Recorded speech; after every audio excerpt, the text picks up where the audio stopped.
Welcome, Otávio Prado, to our show where we are reviewing the book, The Evolving Analyst. And you have an article in the book.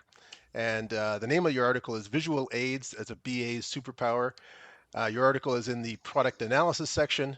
And really, the crux of your argument is all about visual thinking. And you argue that visual thinking is a critical but often undervalued capability in business analysis. And you're trying to demonstrate how diagrams, how sketches, how simple visual models help analysts bridge gaps between business and technology. They help us accelerate understanding. They help us improve decision making. So my question to you today, Otávio, is this. When did you realize that visuals could change decisions? Oh, first of all, thank you very much for the invite for this. How can I say a call or meeting, a talk? It's a pleasure of being part of this initiative, being part of the book, and sharing my experience, my perspectives with other business analysts. I know how important it is to have a strong community. Sometimes I see developers communities are super strong. They help each other, and I sometimes miss this in the BA world. But here we are. So, as my part of contribution to the book, visual aids is a superpower for BAs. It might be missed or hidden somewhere, but BAs are not aware of this. But visual aids are really, really important, and they make a big difference in any kind of project. For example, a few years ago, I was working in a project for the biggest insurance company here in Latin America and Brazil, and we were mapping 5 different products for the client. And for each product, we were mapping an important data flow for a super important operational system. So you can imagine when the information didn't get to the endpoint, there was chaos and millions of money going into waste because they needed that information. So we were mapping these data flows for the 5 different products in order to get a better idea of where this data was getting in trouble during the data flows for these products. But for each of these products, they had different data flows, different data warehouses, operational systems, uh, applications, front-end applications.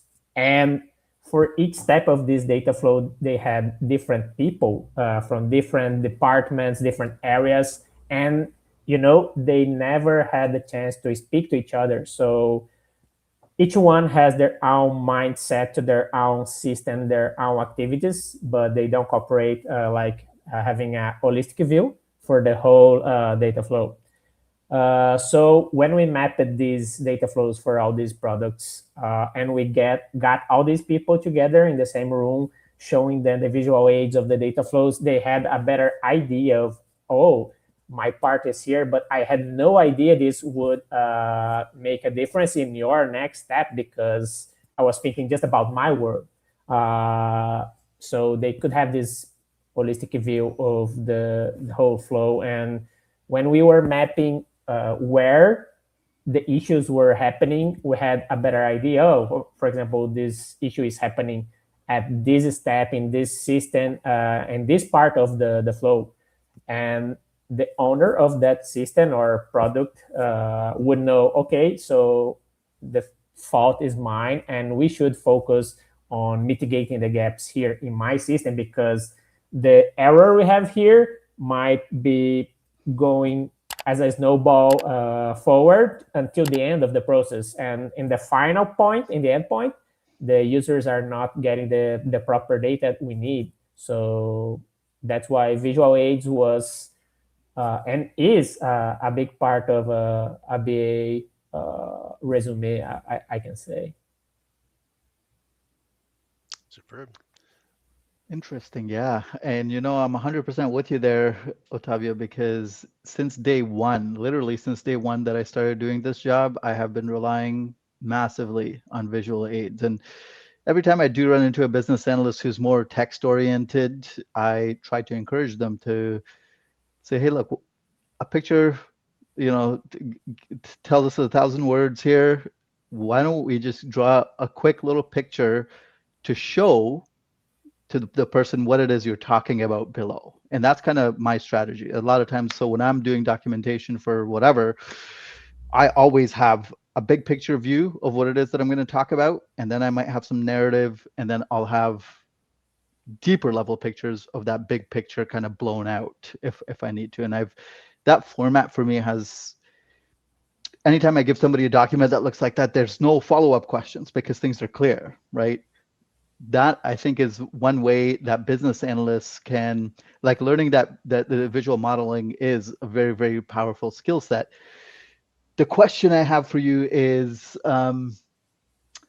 it's one thing to take the visual models or the content that you've gotten from a workshop back to your desk and building a visual model while you're all alone.